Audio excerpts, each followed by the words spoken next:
श्रद्धाशील बाबा। भगवती सूत्र में महासतियों की चर्चा चल रही, जिनमें आप जयंती श्राविका के विषय में सुन रहे। इन चर्चाओं और कथाओं के बारे में आपको बताना चाहूँगा। ये कथाएं तो हैं ही, परंतु साथ में इन कथाओं में सिद्धांत का निरूपण है। सिद्धांत एक ऐसा विषय होता जैसे कि गणित। गणित के बारे में अधिकांश लोग कहते हैं बड़ा शुष्क विषय, लेकिन भारतीय ऋषियों ने, विद्वानों ने उसको भी आनंद का विषय बनाया। बात थोड़ी सी हटकर, भारतीय गणित का एक पुरातन शास्त्र है, नाम है लीलावती। लीलावती में गणित सिखाया गया, लेकिन गणित को वहाँ आनंद बना दिया। वो कैसे बना दिया? अब ये तो दूसरा पक्ष होगा।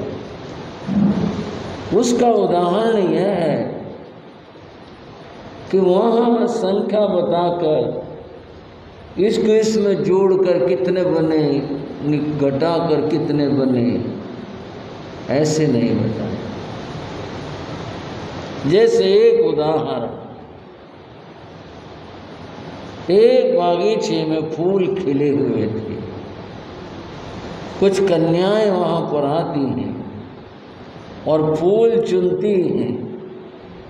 उनके पास फूल हो जाते हैं और ये कन्याएं परस्पर में बात करती हैं, तो एक फूल मुझे दे दे, मेरे फूल तेरे फूलों से इतने अधिक होंगे।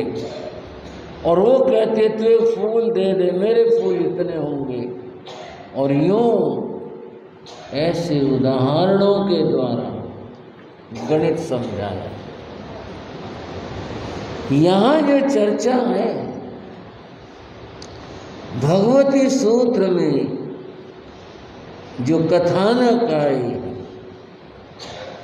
ये कथानक मात्र कथानक नहीं,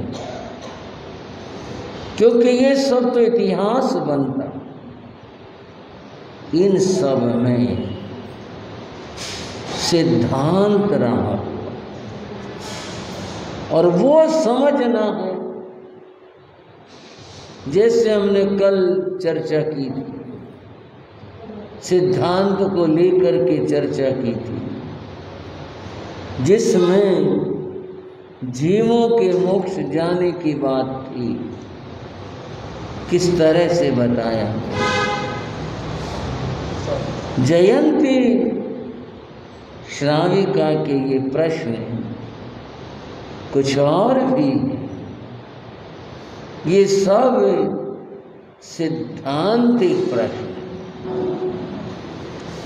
मैंने अभी बात जब शुरू की तो कहा कि महासतियों का वर्णन चल रहा, तो आप तत्काल सोच गए होंगे महासतियों का नहीं, श्राविकाओं का तो, श्राविका और श्रावा पूर्व भूमि का, इसके आगे इसके ऊपर तो फिर जो स्थान है वह साधु का।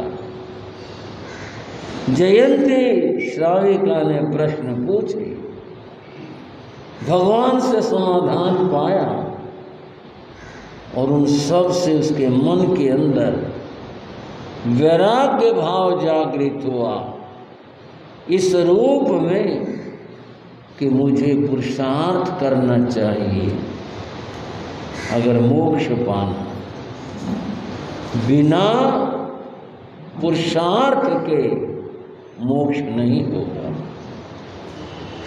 तो बंधुओं, जयंती श्राविका ने दीक्षा ली, दीक्षा लेकर साधना की और फिर साधना करते हुए उन्होंने केवल ज्ञान प्राप्त किया था और वे सिद्ध बुद्ध और मुक्त हुई थी मोक्ष में।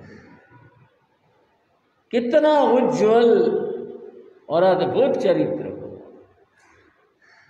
कैसा महान चरित्र हुआ, किस तरह संयम लिया, साधना की और मोक्ष में। महासतियों का और भी जिक्र करते, बड़ा रोचक और आनंदप्रद। आप सभी जानते हो कि भगवान का अगर हम गृहस्थ जीवन का परिचय जानना चाहें तो थोड़ी सी बात कर लेते। भगवान के पिता, जिनको हम सांसारिक शब्द से कहें या पूर्व अवस्था में कहें, राजा सिद्धार्थ, माता त्रिशला और ये स्वयं सहित 3 भाई बहन थे। कौन? भगवान महावीर। ये स्वयं सहित 3 भाई बहन। बड़े थे नंदीवर्धन, भगवान के बड़े भाई का नाम था नंदीवर्धन। नंदीवर्धन के बाद में फिर की बहन, उसका नाम था सुदर्शन। क्या नाम था भाई? सुदर्शन। और फिर उनसे छोटे थे। कभी कभी तो बड़ा लगता है मन को, भगवान जी जब छोटे होंगे कैसे, कितना अद्भुत होगा। उनकी बाल लीलाएं और उनकी बातें कितनी विलक्षण और विचित्र होंगी। उनकी, महावीर की, भगवान की बाल अवस्था में कितने कमाल की बातें। छोटे, यूं कहें भगवान से हाथ जोड़ करके छोटे वाले महावीर। बंधुओं, नंदीवर्धन बड़े होने पर राजा बनते। राजा जब पिता का स्वर्गवास हो गया तब राज्य का अधिकारी कौन बने, ये प्रश्न आया।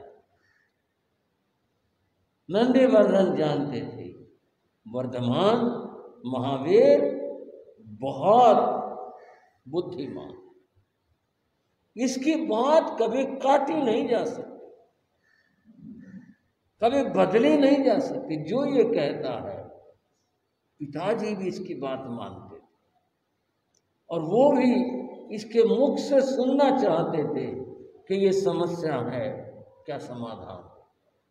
और वो सहज में ये कह दिया करता, ये बहुत बहुत बुद्धिमान। साथ में ये वर्धमान बहुत शक्तिशाली है, इसमें तो गुण ही गुण भरे हैं। ये जितना अच्छा राज चला सकता है इतना कोई नहीं चला सकता। इसलिए नंदीवर्धन ने चाहा था, सोचा था कि राजा इसे बना दिया जाए, ये राजा बन जाएगा, व्यवस्थाएं और भी सुंदर हो जाएगी। अतः नंदीवर्धन ने स्वयं से कहा था, राजा कौन होगा?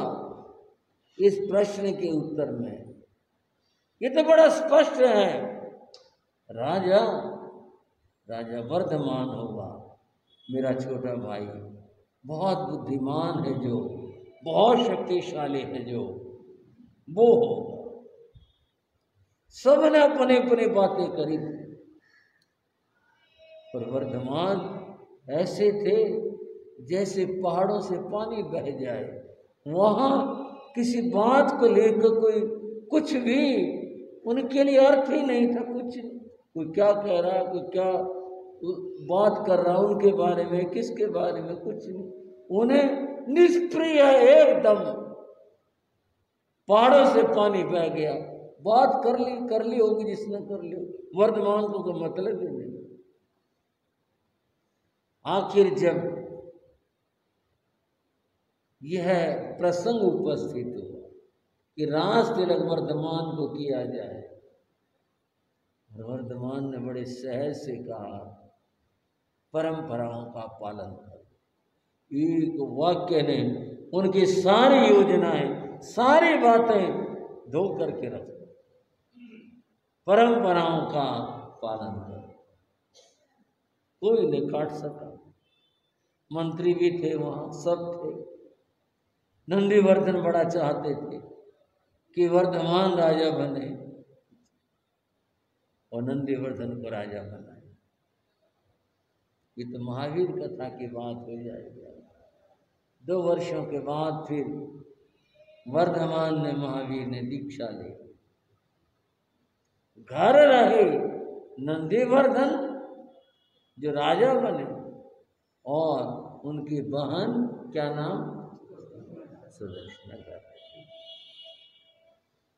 बंधुओं, जैसी लोक रीति है, लोक रिवाज है, उनके अनुसार सुदर्शना का विवाह कर दिया। नंदीवर्धन ने बड़े शोभा के साथ में अपने बहन का विवाह कर, और यूं जैसा दुनिया में कहते हैं कि बेटी बहन तो पराया धन होती है, वह चली। उसका अपना घर था, अब अपना जीवन है, सब कुछ अपना, और वह सुख का जीवन संसार दृष्टि से जी रही थी। और फिर समय से उसे एक पुत्र की प्राप्ति, सुदर्शन। बंधुओं, उस पुत्र का नाम जमाली रखा गया। जमाली का लालन पालन हुआ, पोषण, समय आया, शिक्षा भी दी, जमाली बड़ा हो। बंधुओं, ये सब राजा नंदीवर्धन अपना राज चला रहे। सुदर्शना अपने घर में आनंद के साथ में, महावीर अपनी साधना, उन्होंने तो संसार छोड़ दिया था और वे अपनी साधना में चले गए। परंतु तार कुछ अभी और जुड़ने हैं, बात अभी और शेष रहती। जब वर्धमान घर में, महावीर घर में, तो उनके सामने विवाह का प्रसंग आया, और फिर उनका जैन धर्म की एक परंपरा, श्वेतांबर परंपरा के अनुसार यशोदा नाम की कन्या के साथ उनका विवाह हुआ। दूसरी परंपरा के अनुसार उनका विवाह नहीं हुआ। तीर्थंकर घर में जब रहते हैं, उनका विवाह हो या न हो ये प्रश्न नहीं है, प्रश्न कुछ और है। और तीर्थंकर थे, उनके विवाह हुए थे, महावीर संतानें थी, महावीर का विवाह हुआ तो क्या बात है, हो जाए तो क्या बात है। इस परंपरा के अनुसार विवाह हुआ था, उस परंपरा के अनुसार विवाह नहीं हुआ था, ये उलझन की बात नहीं है। बात आगे है।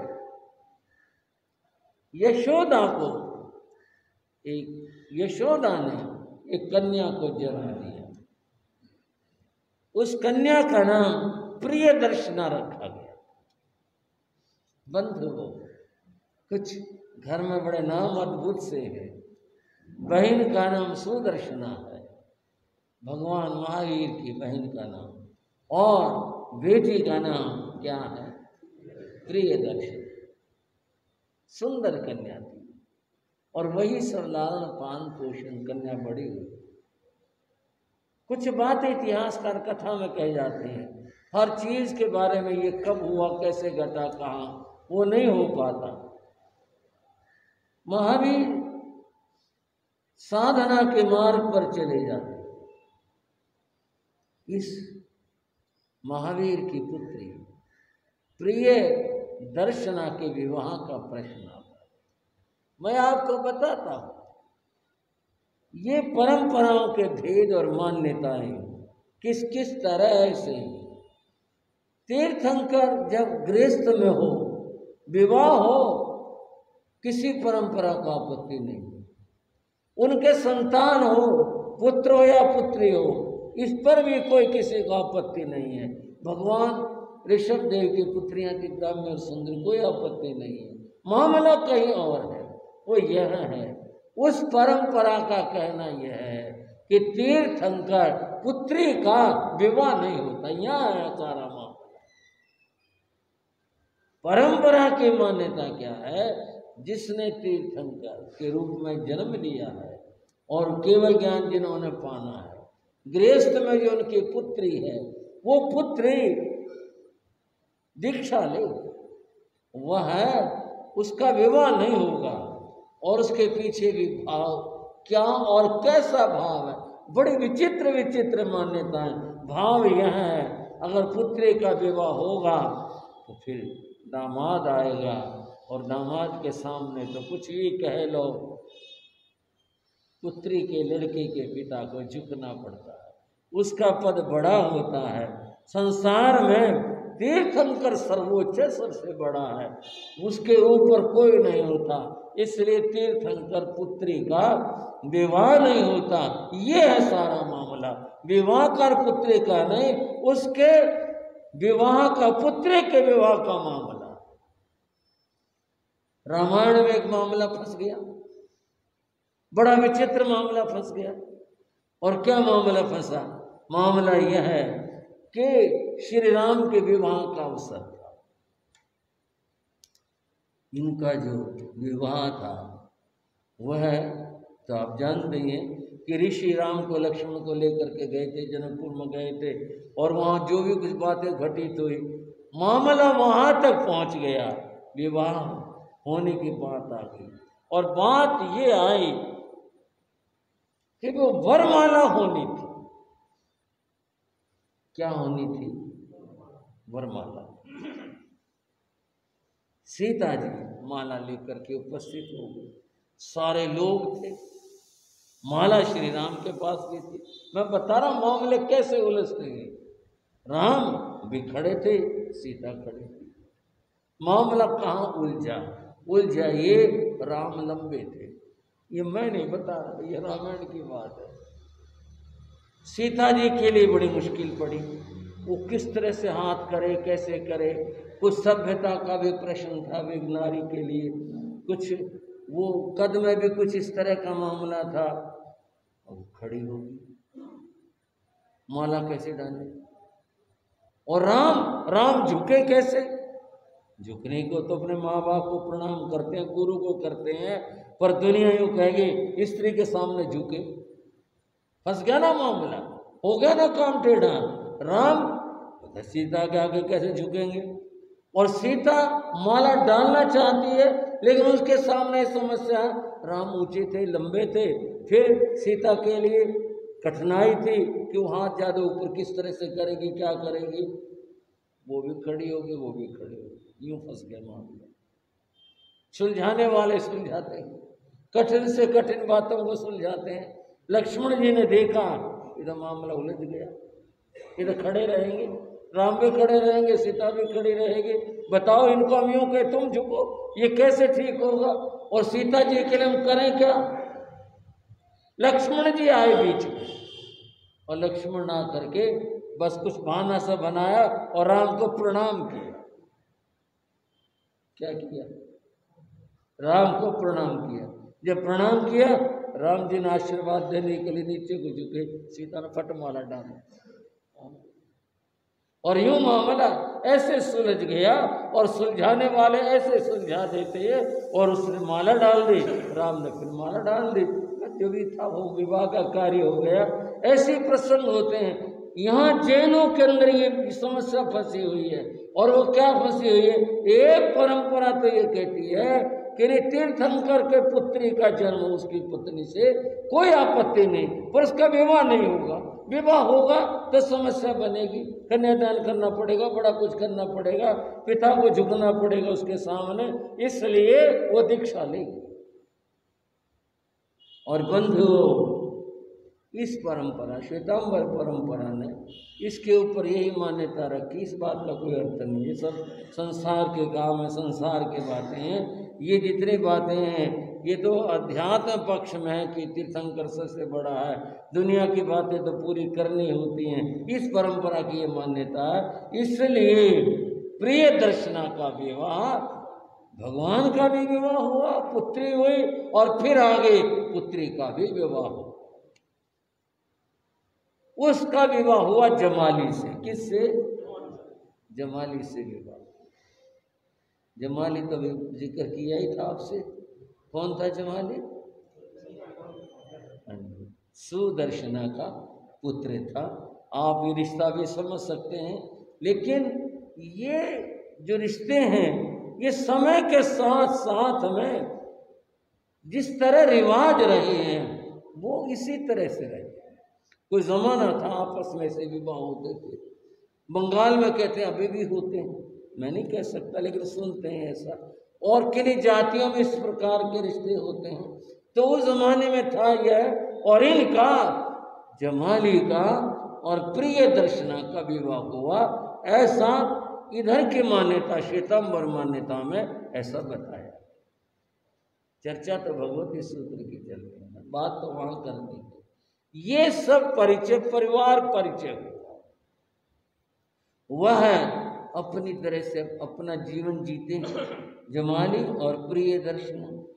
एक बार भगवान का पदार्पण, और भगवान का पदार्पण हुआ क्षत्रिय कुंडग्राम में। यहीं पर रहते थे क्षत्रिय कुंडग्राम में, सुदर्शना का वास यहीं पर था। इसी में भगवान पधारे, सब लोग दर्शनों को जाते। उन जाने वालों में सुदर्शना यानी भगवान की बहन भी थी, वह भी भगवान के दर्शनों के लिए थी। और सुदर्शना ने भगवान की वाणी सुनी।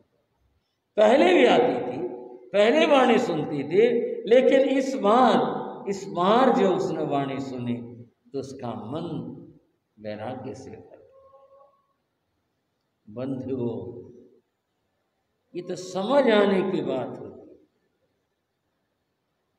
को है सुत को है तिया, कहाँ को ये परिवार आके मिले सराय में बिछड़ेंगे निर्धार। जब ये बात समझ आती कि मेरे कौन कौन है, ये पुत्र है, ये अमुक है, ये अमुक है, और ये पत्नी है, इससे ये रिश्ता है, ये सब कुछ है, पर ये जो भी कुछ है ना, ये सारे रिश्ते और नाते ये ऐसे हैं जैसे कि सराय में धर्मशाला में यात्री आकर के ठहरते हैं और बोलचाल हो जाती है आपस में, तो कहाँ से आया, तो कहाँ से, अच्छा भाई, और फिर इतनी ज़्यादा हो जाती है, आपस में घनिष्ठता बन जाती है, आपस में प्रेम भाव भी हो जाता है, और फिर मिलते हैं, साथ बैठते हैं, साथ खाते हैं, इस तरह सब व्यवहार होता है। पर कब तक? सूरज निकले तक। सूरज निकला और फिर सब यात्री जिसने जिधर जाना है अपना सामान उठाया, उधर चल दिया। ये मित्रता सारे स्टेशन की और बस स्टैंड की मित्रता है। जिसकी बस आ गई वो चढ़ा उसमें और चल दिया, जिसकी ट्रेन आ गई चढ़ा और उसमें चल दिया। बस यूं ही जगत का व्यवहार है। ये सब मिले, और कैसे मिले? नदी में बहते हुए जो सूखे पत्ते और तिनके होते हैं, जो गिर जाते हैं पानी के प्रवाह में और बहते आते हैं, और ये पत्ते और ये सब मिल जाते हैं, आपस में इकट्ठे हो जाते हैं, एक समूह सा बन जाता है, बहते रहते हैं, साथ साथ बहते रहते हैं।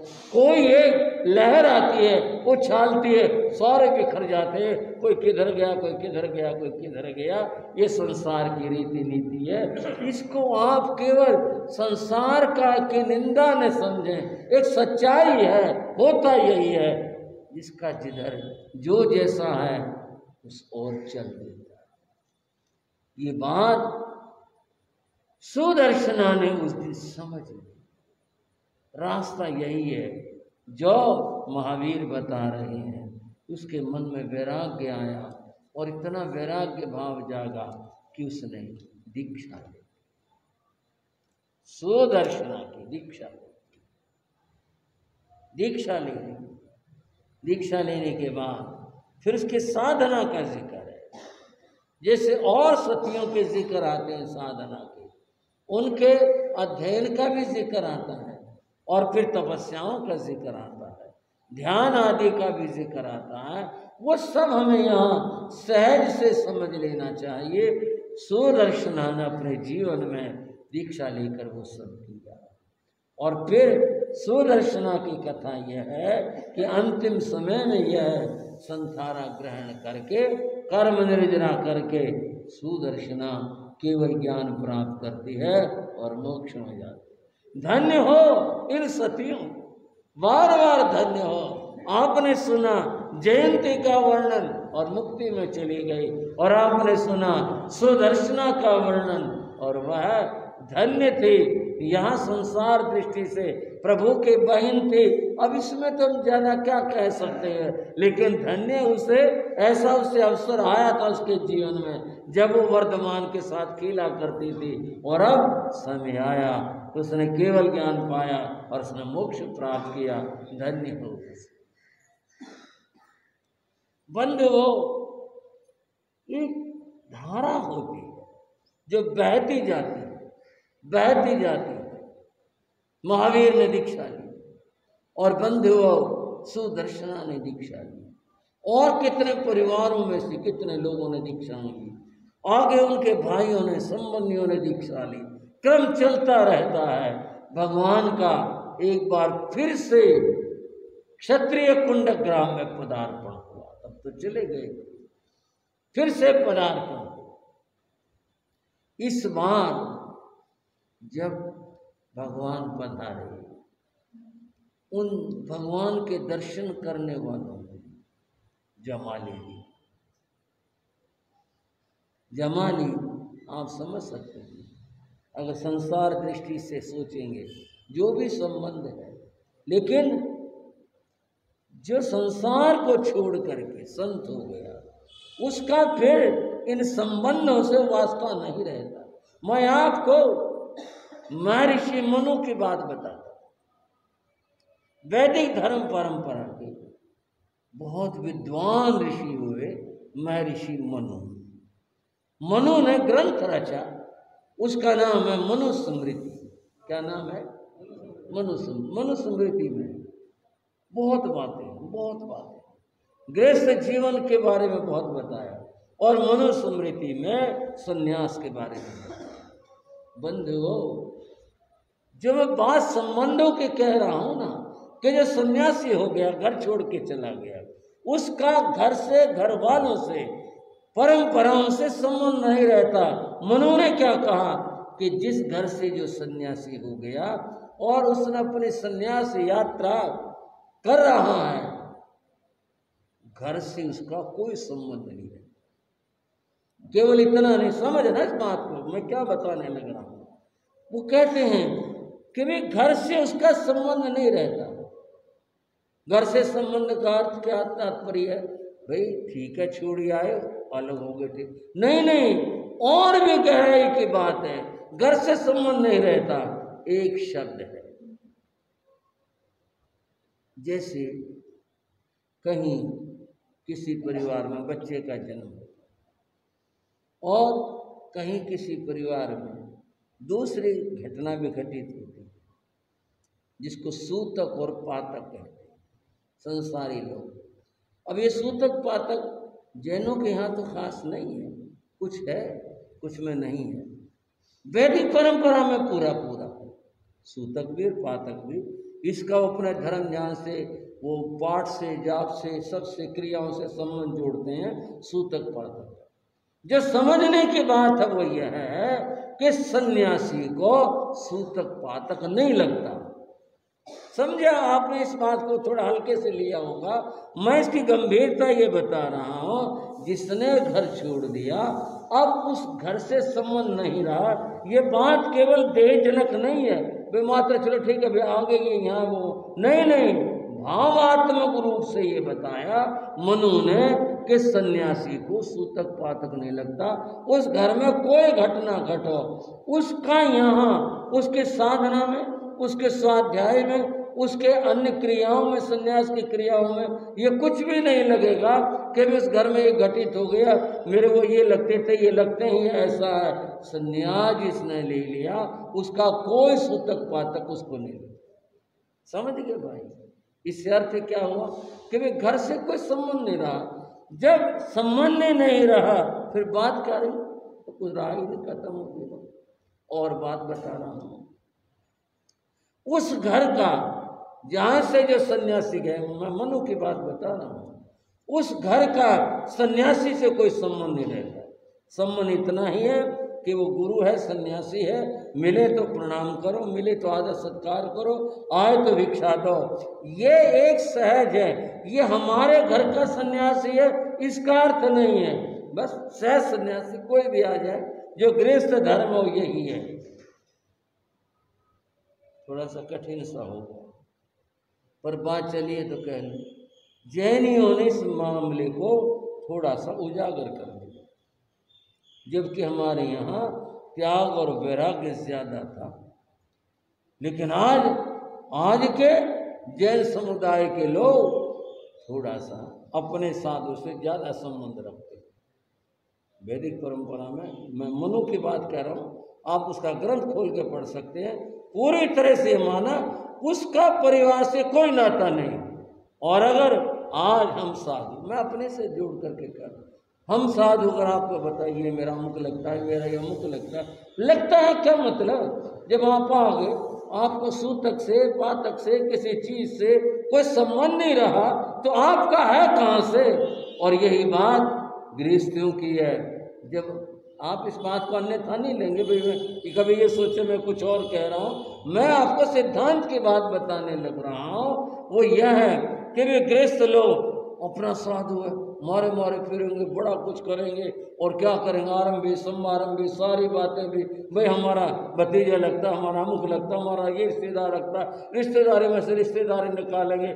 ये सब सही नहीं है। सन्यासी साधु अर्थात मुनि जो हो गया उसका संबंध खत्म है।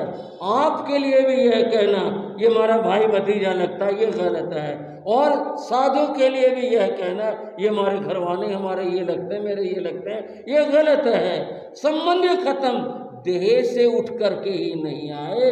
जो परोक्ष बात है जो मैंने बताई वैदिक परंपरा की, वो सूतक पातक होती है। जब वही नहीं लगता और संबंध कहां से रह गया? रहता ही कोई मतलब ही नहीं होता। और कह रहा हूं, सनातन धर्म में श्राद्ध मनाया जाता है,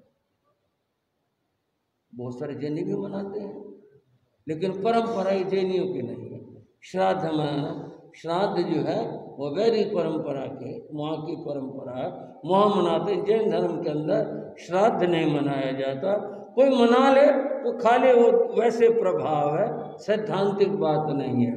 बंधुओं, ये बताया गया वैदिक परंपरा में सन्यासी के लिए कि सन्यासी का श्राद्ध नहीं मनाया जाता। वो परिवार जिस घर से उसका जन्म हुआ है उसकी कोई जिम्मेदारी नहीं रही है इस बात की। और जो उनके अपने हैं, क्या कोई डूबा हो, जला हो, मरा हो, खो गया हो, कुछ हो गया हो, उन सब के श्राद्ध हैं। जिसकी तिथि ना मालूम उसका भी श्राद्ध है, वो कहाँ गया, क्या हुआ, उसके भी श्राद्ध हैं। लेकिन सन्यासी जिसको मच्छी जो हमारे परिवार से था, फिर बना गया, दिवंगत हो गया, उसका श्राद्ध नहीं मनाया जाता। अगर मनाता है तो वो गलत है। सन्यासी का श्राद्ध होता ही नहीं, मनाया ही नहीं, क्योंकि संबंध नहीं रहा ना किसी के साथ में। सारे संबंध टूट जाते हैं, तोड़ दिए जाते हैं। संबंध अगर रखते हैं तो फिर सन्यास घटित नहीं हो पाएगा। सन्यास ले लिया, खुद ने भी सब छोड़ दिया, और उन घर परिवार वालों का भी संबंध नहीं रहा, सब अलग है, ठीक है। उनका अपना रास्ता, उनका अपना रास्ता, कोई वास्ता नहीं, कोई किसी प्रकार का कर्तव्य शेष नहीं रह गया कि भी उसका ये करना बाकी है, कोई अर्थ नहीं। बंधु हो, बहुत सारी बातें जुड़ जाती हैं, और वैसे जुड़ जाती हैं, थोड़ी सी फिर वैसी भी हो जाती है, भारी भारी सी भी। लेकिन सिद्धांत की बात है। जैन साधु का जो संस्कार करने की बात आती है तो आजकल भी रिवाज है, उसके घर वालों को बुलाओ। ये प्रश्न कई बार सामने आया, उसके घर वालों को बुलाओ। घर वालों का क्या मतलब? जहाँ जिस समाज में वह है, वहाँ का जो संघ है, ये उसका निर्णय, उनका प्रधान, उनका व्यक्ति जो जिसको वो चुनते हैं, वो कौन संस्कार करेगा, ये वहाँ का काम है। भाई घर वालों को होना जरूरी है, उनका यह मुख होना जरूरी है। अगर ये कर रहे हैं तो संसार की रीति निभा रहे हैं, लेकिन दम नहीं किसी में इस बात का, न साधुओं में न श्रावकों में। जो बात कहें भाई ये बात नहीं उठानी, खड़े होने का 10 खड़े हो जाओ, लेकिन संस्कार के लिए घर वाला आएगा, इनका अमुक रिश्तेदार होगा, चाहे भाई लगो, भतीजा लगो, कुछ लगो, वो होना जरूरी है। गलत है ये, ऐसा नहीं होता। ये तो समाज की व्यवस्था है। अब हम आपके हैं, अब हम समाज के हैं, उस परिवार के नहीं है। परिवार का कोई अधिकार नहीं, कोई आकर ये अधिकार जमाए, मेरे ये लगते थे जी मैं ऐसा करूँगा, ये गलत। बंधुओं, जिसने छोड़ दिया उसके लिए रिश्ते नातों का कोई अर्थ नहीं रह जाता। सुदर्शना साधना करके मुक्ति में जाती। बात चल रही है अब आगे जो भगवती सूत्र का ही प्रसंग है। बंधुओं, भगवान पधारे। अब अगली बार आए, दूसरी बार आए हैं यहाँ क्षत्रिय कुंड ग्राम में पधारे हैं। जाने वालों में जमाली भी है और जाने वालों में प्रिय दर्शना। अब कहने में थोड़ी दिक्कत सी होती है, भाई ये शब्द किस तरह से बोले। प्रिय दर्शना भगवान के संसार दृष्टि से पुत्री है, और जमाली के लाभ सोच ही सकते हैं, वो संबंध है। पर भगवान के तो भगवान मान कर गए हैं, प्रभु को आराध्य मान कर गए हैं, सब गए हैं, वो भी गए हैं। भगवान ने देशना दे और सब ने देशना सुन। जमाली के मन में परिवर्तन आया, और आया यह है कि मुझे भी अपना आत्म कल्याण करना चाहिए। अच्छा, मुझे भी अपना आत्म कल्याण करना चाहिए। ऐसा सोच करके उसने प्रिय दर्शना से कहा कि मैं तो भगवान के चरणों में दीक्षा लेना चाहता। प्रिय दर्शना बोली, मैं तो आपसे भी पहले कहने वाली थी, आपने कह दिया। मैं भी कहने वाली थी, मैं भी भगवान के चरणों में दीक्षा लेना चाहती हूँ, मैं साध्वी बनना चाहती हूँ। तो फिर चलो भगवान से प्रार्थना करते हैं और दीक्षा लेते हैं। ऐसा तो कोई जिक्र नहीं कि बिल्कुल साथ साथ दीक्षा हुई, ये जिक्र है उन दोनों ने दीक्षा ली, जमाली ने भी और प्रिय दर्शना ने भी, दोनों ने दीक्षा ली।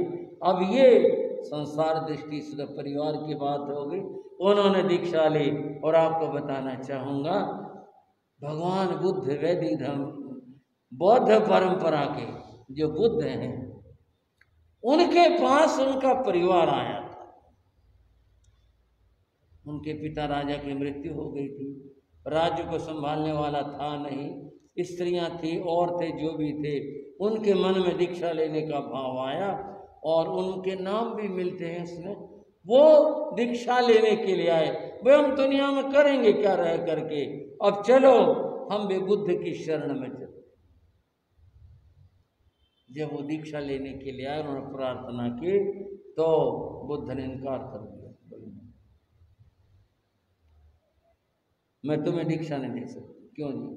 मैं नारी कोई दीक्षा नहीं देता। बुद्ध ने स्त्री को दीक्षा देने के लिए मना कर दिया, बोले नहीं। अब ये बड़ी असमंजस की स्थिति हो गई। वो स्त्रियां थी, उनके परिवार से थी बहुत ही, और सब वो थे, दीक्षा लेनी हमने, अब हम वहाँ कैसे रहें घर में, हम तो नहीं रहना चाहते। बुद्ध के शिष्य आनंद ने सिफारिश की और क्या, भगवान आप इन्हें दीक्षा दो, आप जैसे पुरुषों को दीक्षा देते हैं और उनको आप आत्मा का मार्ग बताते हैं, आप इनको भी मार्ग बताओ। और इनका कहना सच है, यह है, इनकी आत्मा संसार में क्यों भटके? जब आप हो, आप सबको उपदेश देते हो, आपके लिए स्त्री पुरुष का क्या अर्थ है, आप इन्हें दीक्षा दो।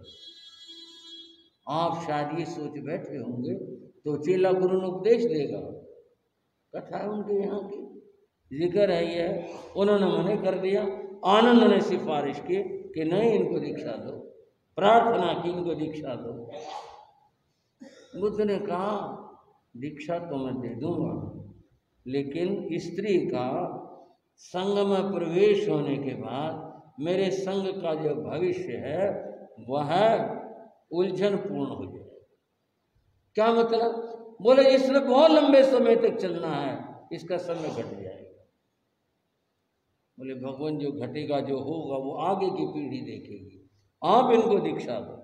उस सिफारिश पर उन्होंने उनको दीक्षाएं, और ये पहली दीक्षाएं हुए उनके शासन में कह लो, बुद्ध के समूह शरण में कह लो, और तब उनको दीक्षाएं दी गई। फिर तो बाद में बहुत स्त्रियों की दीक्षाएं होती हैं।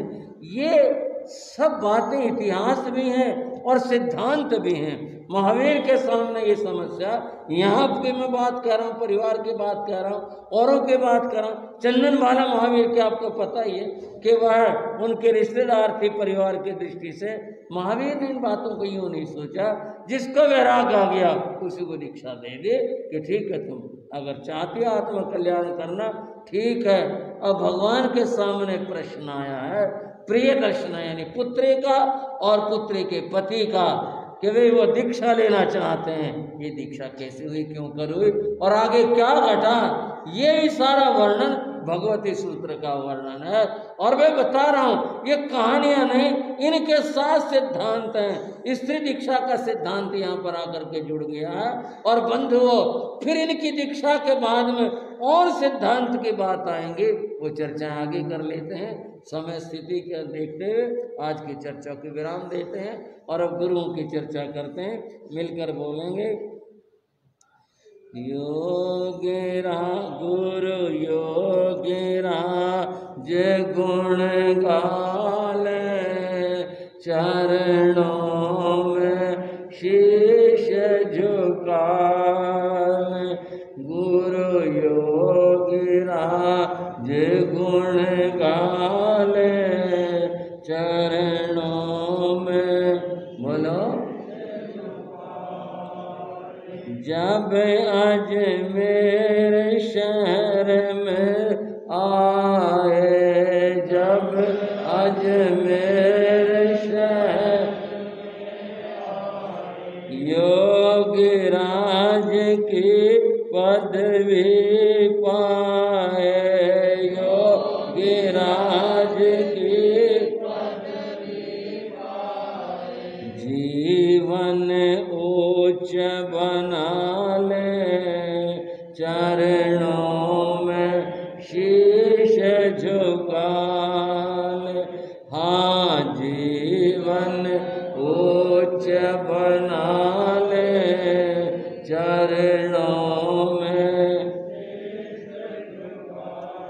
गुरु योग राज गुण गाले, चरणों में शीश झुकाले। गुरु योग राज गुण गाले, चरणों में शीश झुकाले। गुरु महाराज योगीराज जी की चर्चा में अजमेर का जिक्र कई बार आता, आपने भी प्रसंगों में सुना, मैंने भी बीच में सुना है। अजमेर राजस्थान का एक शहर है, और उसकी तो चर्चा क्या करनी है, बात धर्म जगत की चर्चा की है। अजमेर शहर में संवत 1990 में सन 33 में मुनि सम्मेलन हुआ, और इस काल का जो वर्तमान काल चल रहा है निकट अतीत, इसका वो पहला सम्मेलन। उसी सम्मेलन में संतों के संगठित होने की बात की नींव भी रखी गई, और नाम तो कर बाद में दिया, पर यह तय हुआ था कि भी सब संत अपने अपने जो परंपरा संप्रदाय चला रहे, इसका परित्याग करके एक हो जाए, एक ही परंपरा हो और एक आचार्य हो, एक समाचार्य। ये विचार, इस विचार को लेकर के तब वहाँ संत एकत्र हुए।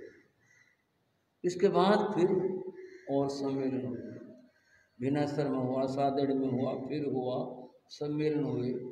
अंत में जाकर के फिर ये बात सिरे चढ़ी थी कि भाई एक आचार्य, पूरे भारत में एक ही आचार्य, बाकी जितने आचार्य वर्तमान उस समय में थे कि ये सब इस्तीफे देकर अपने परंपराओं को उस महासंघ में उसमें सम्मिलित कर, और ऐसा हुआ।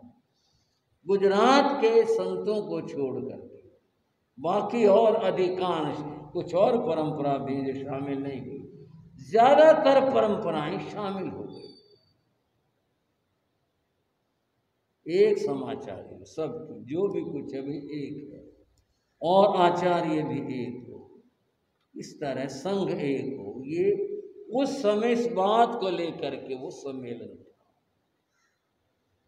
उस समय अजमेर सम्मेलन में पंजाब से बहुत सारे संत गए थे, जिनमें उस समय के उपाध्याय, बाद में तो आचार्य श्री आत्माराम जी महाराज, वाचस्पति श्री मदन लाल जी महाराज, गुरु महाराज योगीराज जी, और हमारे पंजाब परंपरा के जो बड़े संत थे, वो सब उसमें पधारे।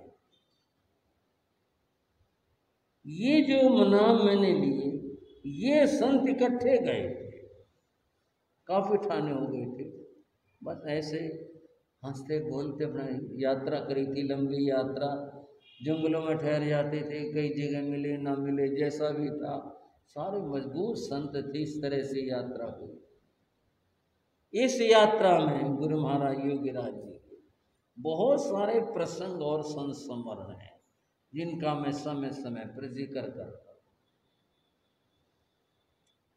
जब वो यात्रा चल रही थी, उस यात्रा में उपाध्याय श्री आत्माराम जी महाराज, जो बाद में आचार्य पद पर प्रतिष्ठित हुए, वो ये देखते, मुनि राम जी लाल ठीक हम सबके बीच में है, इसकी कुछ बातें अलग सी, जैसे आसन सबने यहाँ इस पेड़ के नीचे लगाए, इसने भी लगा, हमने लगाया, और ये सुबह मिलेगा वहाँ पेड़ के नीचे। भैया वहाँ कैसे पहुँच गए? आसन तो यहाँ लगाए थे। आत्माराम जी महाराज पूछते, वाचस्पति जी जानते थे, साथ रहते थे, इसलिए बोले महाराज आपके पास ही तो था, वो पड़े थे, आपके जो सानिध्य में था। नहीं वो तो ठीक है, आप वहाँ नहीं गए, लेकिन फिर भी आप अलग थोड़ा सा सोच लिया करो भाई। अलग सोने में कोई भी उपद्रव हो सकता है, इकट्ठे सोने की बात हो रहा है, जंगल है, कोई जानवर आ जाए, कोई बात हो जाए, यहाँ क्या बात थी। वाचस्पति जस पढ़े, बोले देख लिया करो इसको, ये कहाँ जाता उठ करके, बताओ भाई। बोले जी मैं ध्यान करता हूँ रात को 2-2:30 बजे उठ करके, और यहाँ चूँकि संतों के बीच में कोई खराटे भर रहा, कोई अपने करवट ले रहा, कोई कुछ कर रहा, कोई अपने कार्य के लिए उठा, तो व्यवधान होता है। वहाँ आस पास में कहीं जहाँ ठीक सा लगा वहाँ मैं अपने ध्यान करता। बोले अच्छा। उन्होंने देखा यही बात थी। श्री आत्माराम जी महाराज योग शास्त्र के महान विद्वान थे। उन्होंने योगीराज जी से कुछ बातें पूछी ध्यान के बारे में। जो बातें हुई उसका जो परिणाम है वो ये कि श्री आत्माराम जी महाराज ने फरमाया कि जो बात मैं योग शास्त्रों में पढ़ता हूँ वो बातें मुनि राम जी लाल के जीवन में देखता। ध्यान की प्रक्रिया बातें ये किताबों में है, इसके जीवन में है। उनसे पूछा भाई तुमने ये शास्त्र किताब पढ़ी? ना मैंने नहीं पढ़ी। फिर तुम कैसे करते हो? बस गुरु कृपा जैसे भी है करता हूँ। फिर हुआ यह है कि श्री आत्माराम जी महाराज योगीराज जी दोनों अलग आसन लगाने लगे। बोले भाई अलग लगाएंगे तो। और इस यात्रा में काफी जो टुकड़ा था वो ऐसे ही व्यतीत। चर्चाएं आपस में बहुत सारी। अजमेर पहुंचे। अजमेर पहुंचे, सम्मेलन हुआ, जो कुछ बातें हुई वो तो उसकी रिपोर्ट में है, पढ़ा जा सकता है।